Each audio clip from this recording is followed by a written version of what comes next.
Setiap hari kita kerja, belajar, tapi kadang-kadang kita udah cepet-cepet pengen pulang. Bukan mau ketemu keluarga atau istirahat. Justru aktivitas lain kayak main game, maraton nonton, scrollingan, atau hal lainnya. Itu juga yang gue alamin beberapa tahun lalu.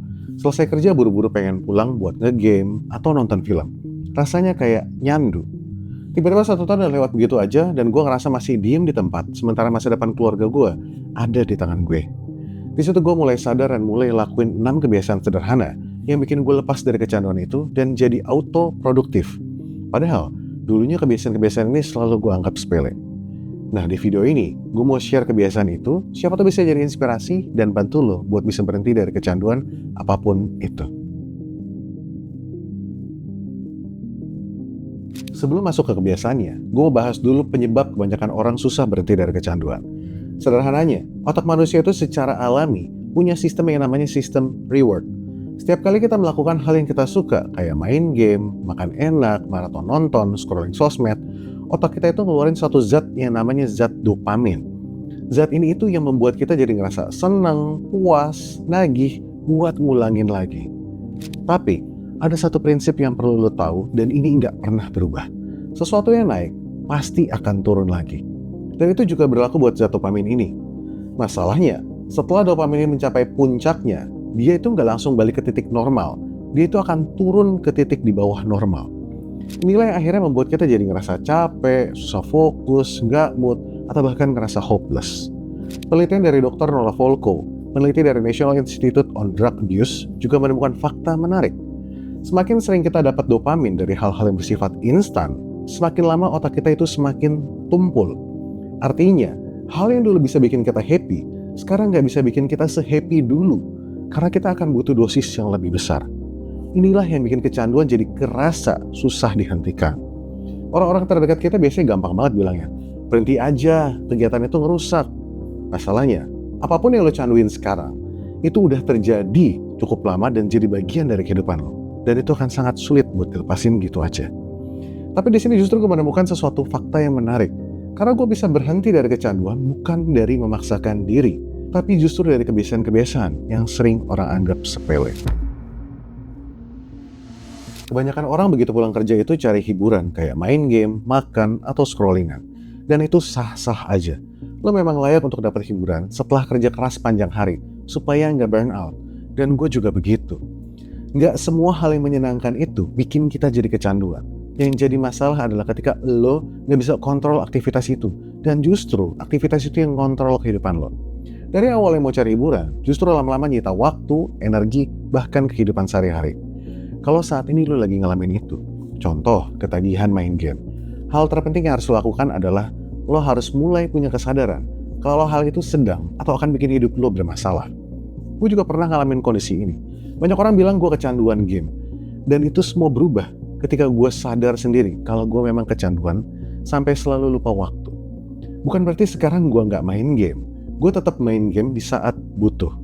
Tapi gue yang kontrol waktu buat main gamenya, bukan game yang kontrol gue. By the way, main game itu sebenarnya nggak selalu buruk. Itu jauh lebih baik daripada kecanduan hal-hal. Dulu gue kecanduan banget main Counter Strike. Sebelum tidur, bangun tidur, pas lagi libur, pasti selalu duduk buat main. Ditambah pola makan gue juga berantakan. Makan asal kenyang dan enak tanpa mikirin efeknya ke badan. Sampai suatu hari gue sadar kalau aktivitas sehari-hari gue ini bikin gue makin jauh sama impian gue. Dan istri mulai komplain. Gue juga jadi sadar, gue itu punya impian, tapi kok sekarang gue kayak orang yang omdo ya. Dan gue gak bahagia dengan ini semua. Ditambah, gue ngeliat beberapa orang terdekat ada yang harus keluar uang banyak buat berobat karena gak ngejaga gaya hidup. Sejak saat itu, gue tau gue harus berubah. Dan pelan-pelan, gue mulai rubah aktivitas sehari-hari. Gue mulai sediain waktu khusus buat ngobrol dan pergi sama istri. Gue mulai ngurangin ngemil dan start olahraga sederhana di rumah. Dari awalnya cuma coba sedikit-sedikit, lama-lama gue ngerasa badan jadi lebih enak, lebih kuat, dan lebih berbentuk. Dari situ gue sadar, gue mulai dapat sumber dopamin baru. Tapi, ini hal yang selalu gue ingat dan gue rasa lo juga harus selalu ingat. Ketika lo udah kecanduan sama sesuatu, lo nggak bisa lepas begitu aja. Tapi lo bisa ganti dengan sumber dopamin baru yang lebih sehat secara perlahan. Semua perlu proses, dimulai dari hal kecil yang dilakukan secara konsisten. Dan ketika lo mulai lakuin perubahan ini adalah satu hal yang harus selalu lo ingat. Yang namanya perubahan itu selalu bikin kita ngerasa nggak nyaman, dan itu normal. Sekarang, coba lo cek ke diri sendiri. Kalau lo terus stay dengan aktivitas lo sekarang, kira-kira gimana kehidupan lo 5 tahun ke depan? Dan hal kecil apa yang bisa mulai lo lakukan buat berubahnya hari ini? Ngeganti kebiasaan lama dengan hal yang lebih baik itu emang bagus. Tapi kadang, kecanduan lama lo itu bisa lebih kuat, sehingga olahraga dan makan sehat itu nggak bisa ngegantiin itu semua. Pernah ada momen dimana gue tetap curi-curi waktu buat balik lagi main Counter Strike. Dan disitu gue mulai ngerasa ketagihan lagi. Tapi semua berubah waktu gue inget lagi apa impian terbesar gue dalam hidup ini, dan inget lagi memori gue di masa kecil. Waktu kecil, gue jarang banget bisa pergi sama keluarga. Pergi bareng itu bisa dihitung pakai jari. Karena dulu kita nggak punya kendaraan dan kondisi ekonomi kita yang sangat-sangat terbatas. Dan gue nggak mau hal itu terjadi lagi di keluarga gue yang sekarang. Dari situ, gue mulai fokus ke tujuan hidup gue dan terobsesi buat terus berkembang dan sukses. Gue mulai ngabisin waktu buat terus belajar dan ngebangun usaha gue. Sampai nggak ada lagi waktu buat main game, dan main game jadi nggak semenarik waktu dulu. Dengan punya tujuan dan obsesi, itu akan ngisi pikiran lo sepanjang hari. Sehingga nggak ada lagi ruang buat mikirin hal-hal yang sebelumnya lo canduin. Tapi ingat, kita ini tetap manusia. Ada banyak hal yang nggak bisa sepenuhnya kita kendaliin. Akan ada masa di mana muncul dorongan buat balik lagi ke kebiasaan lama. Dan ini yang perlu lo ingat.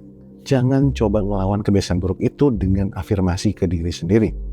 Jangan main, jangan makan, jangan scrolling. Karena kebiasaannya itu akan berujung lo balik lagi ke kebiasaan lama. Buat ngatasin itu semua, biasa gue mikirin hal yang gue nggak mau alamin lagi dan hal yang bisa bikin gue bahagia. Kayak, gue pengen punya kehidupan di mana gue bisa bahagiain keluarga gue yang sekarang. Ketawa, senang-senang bareng, dan gak ngalamin masa-masa berat seperti yang gue alamin waktu kecil dulu. Pertanyaan sederhana buat lo. Kehidupan seperti apa yang sebetulnya mau lo capai di hidup ini? Coba lo bayangin dan rasain lagi hal yang lo impikan itu. Dan hal kecil apa yang bisa lo lakukan sekarang buat mulai? Karena kebanyakan orang itu pasti punya kehidupan yang didambakan buat mereka capai. Tapi biasanya udah keburu gugur karena kemakan sama omongan orang. Kadang kita juga perlu realistis. Gak semua hal akan berjalan seperti yang kita rencanakan. Akan ada hari di mana semua kerasa berat, mood kerasa jelek, atau ngerasa sial sepanjang hari. Kondisi itu yang pada akhirnya sering bikin kita nyari hal-hal yang bisa nyenengin perasaan kita, buat nutupin atau lari dari kondisi buruk itu. Dan hal ini biasanya terjadi waktu kondisi pikiran kita itu kurang baik. Gue juga pernah ada di kondisi ini, dan ini biasanya terjadi waktu gue makin terobsesi dan ngeliat ke atas terus buat ngejar target. Tapi kalau kita bisa jaga kondisi pikiran kita sejak awal, kita bisa minimalisir potensi bad mood ini. Dan kalau nggak bad mood, akan semakin kecil peluang kita buat balik lagi ke kebiasaan lama. Beberapa hal yang biasanya gue lakukan buat jaga kondisi pikiran itu adalah dengan berdoa dan mengucap syukur. Sambil ingat-ingat apa yang udah gue miliki saat ini. Dan lebih perhatiin lingkungan kalau lagi keluar rumah.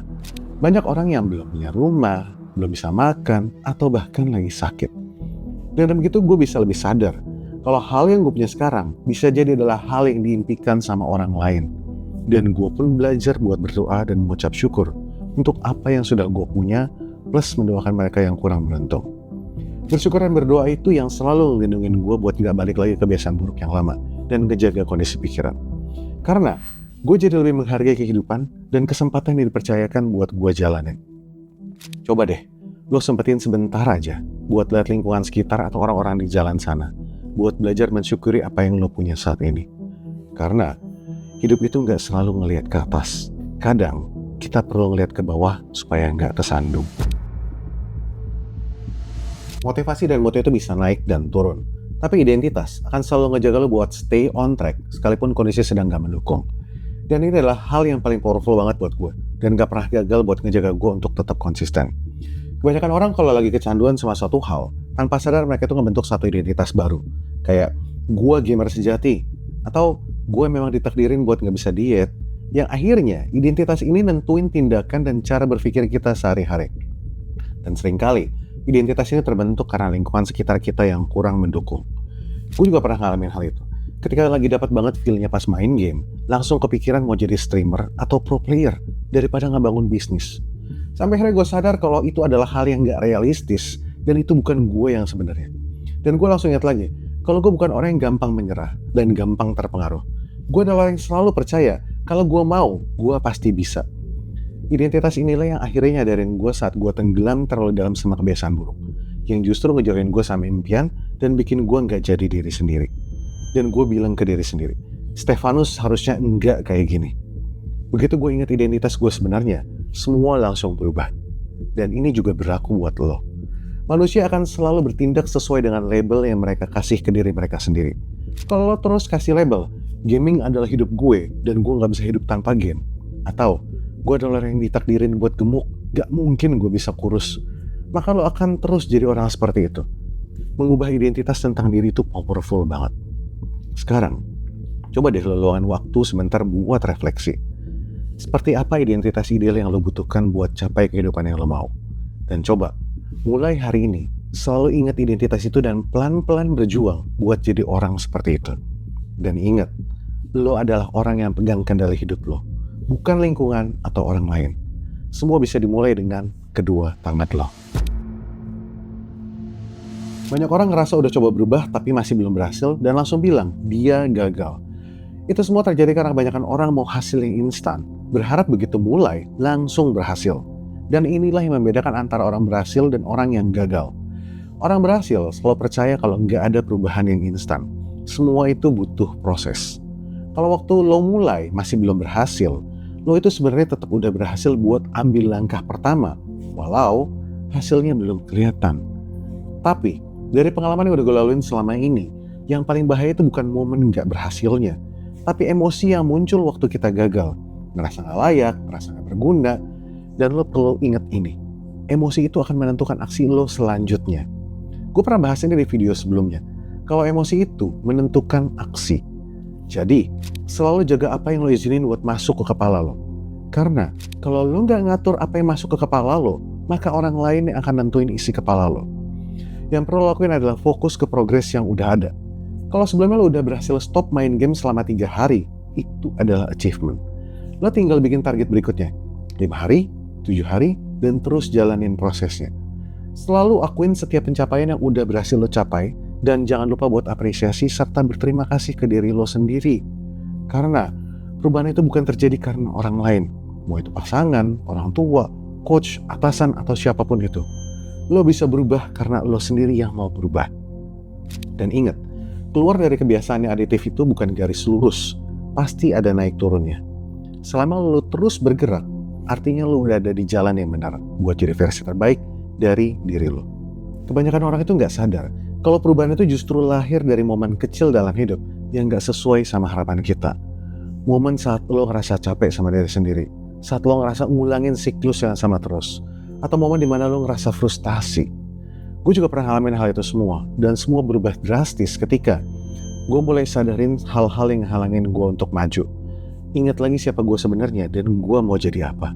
Dan terus terobsesi buat buktiin siapa gue sebenarnya, sambil fokus ke progres, bukan ke kesempurnaan. Karena apapun yang kita bisa sekarang ini, itu adalah hasil progres dari pengalaman-pengalaman di masa lalu yang berhasil bikin kita jadi lebih baik. Itulah yang membentuk kita bisa jadi seperti sekarang. Sederhananya, setiap perubahan itu butuh proses, nggak ada yang instan. Kalau saat ini lagi kecanduan sama sesuatu, bukan berarti setelah lu nonton video ini, lu langsung bisa stop itu semua. Tapi kecanduan itu bisa lo atasin dengan mulai satu perubahan kecil aja, yang lo lakuin mulai hari ini. Karena perubahan besar selalu diawalin dengan satu langkah kecil, dan itu pun nggak harus sempurna. So, dari 6 kebiasaan tadi, coba lo pilih satu aja dulu yang bisa lo mulai saat ini. Gak harus sempurna, yang penting mulai dulu. Kalau lo punya kebiasaan lain yang udah berhasil bantu lo buat berhenti dari kecanduan, coba share di kolom komentar, supaya kita bisa saling sharing dan siapa tahu bisa ngebantu orang lain juga. Kalau lo mau lanjut upgrade mindset buat bikin hidup lo jadi lebih baik, lo bisa klik video berikutnya.